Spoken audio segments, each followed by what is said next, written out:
So I got these shelves to hold Sterilite containers. These are the 16 quart ones, and they are just a little bit too wide for most shelf units, or if you wanted to put 3 on there, you're still on a 36-inch wide shelf. They're just a little bit too tight. But these allow me enough room to easily, slide them in and out. And they're the nice width.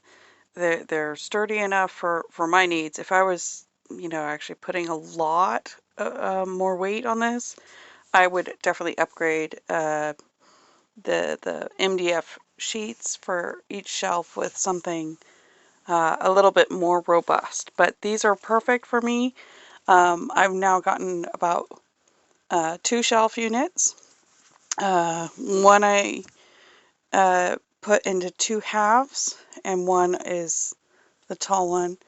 And it went really together so easy. You do have to keep in mind that wherever the seam is that you join the 2 upright posts, you can't really put a shelf there, so go tall for that one. And keep that in mind when you're planning what you're going to put on the shelves. Another thing that I did. Hey, so I bought these 2 shelves for my basement. It seems to be pretty strong. It doesn't move around that much when shaken. The levels themselves, they seem to be made out of compressed cardboard, so I'm not sure how much moisture or water in any spill they're gonna hold. The cardboard is not attached, as you see, but it doesn't move around because it's being held by the corners. The 2 shelves, there's no way of attaching them, but I think it's smart to leave them separate. So this is the 3rd shelf that I bought. I built it differently. It's more on a horizontal, so I got the same 5 levels, 1, 2, 3, 4, 5. I'm pretty impressed with how much load it's holding. The description says that it can hold 750 pounds. I'm not sure about that, but this is pretty heavy.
Today, let's paint, spray, and stain with Behr.